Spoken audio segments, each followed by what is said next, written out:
Doing a valve cover on the F150.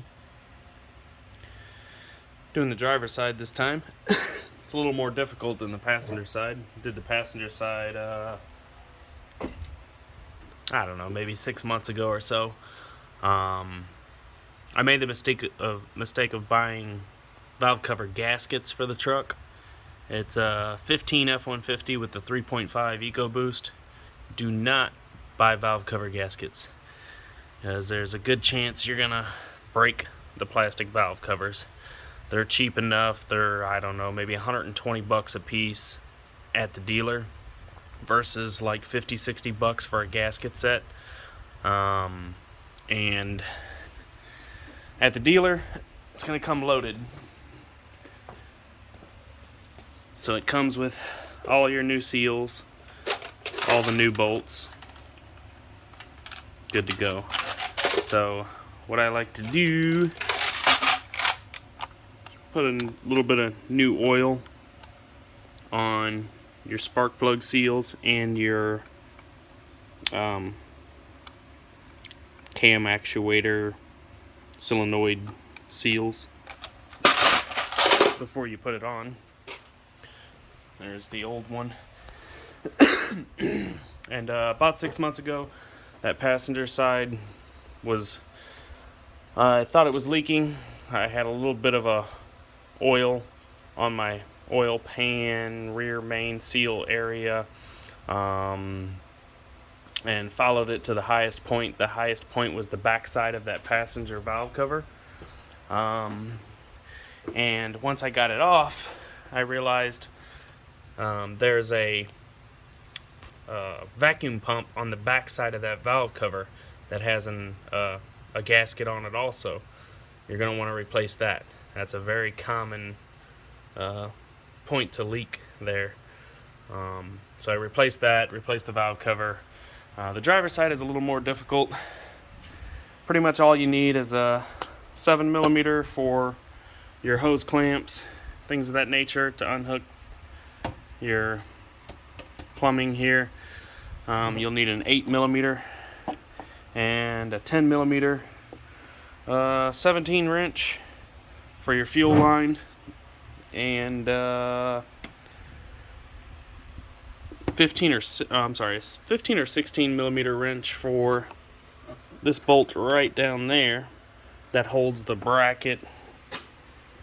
You don't have to take it all the way out, you just have to loosen it, because it holds this bracket on there that your plumbing snaps into here for your intake pipe and charge pipe.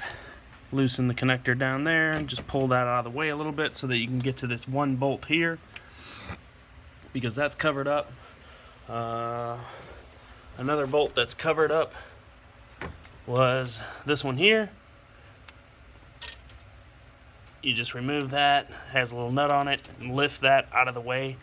That line doesn't go anywhere. You can leave this bolt in the line. And there's where you have to take it off of the high pressure fuel pump. Some of these little connectors are a little tricky for the evap system so that you don't break them. Let me show you. Reach around, you pinch both of these while pushing down or pushing inward on it. I can do it with one hand, so you can do it with two, no problem. Another connection point. This is the same style connector, and they just slide. After you pinch them and push them in, they slide out, and then you can slide it off of the connection. One of them is a little different. This goes on the top of your valve cover and down into your intake pipe for the turbo. This one is a little different. You'll have to reach around it, feel this, and pull that way on it. Push down, pull out. That'll come right off without breaking them. Everybody likes to break all these little plastic connectors. And then I'll show you another one here. These are the plugs for your cam phaser adjuster solenoids. They are pretty simple. it's connected. You just lift up on that like that. Well, that actually pushes down like that. That's how it's locked into place. Just take your small screwdriver, give a little lift, it's tight.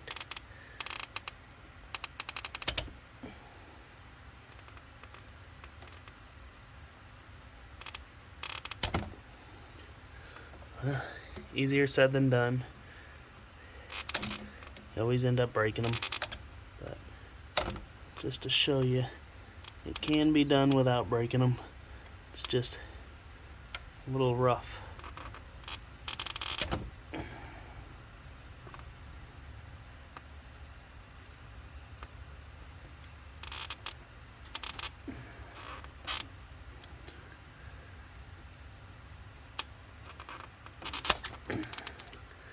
And it's off. Same thing for your coil packs. You just put a flat blade small screwdriver in there, pop the red thing out, and then push the gray part with your thumb, push in towards the coil pack, and then pull out. And then you don't break your connectors. Your wiring harness has these little things. Broke one. They go on the stud where you have studs on the valve cover, and they zip tie the wiring harness in place. It's kind of hard to wiggle them back and forth and pull them off of there without breaking them. Let's see what else. That's for your fuel 17 millimeter. This goes to the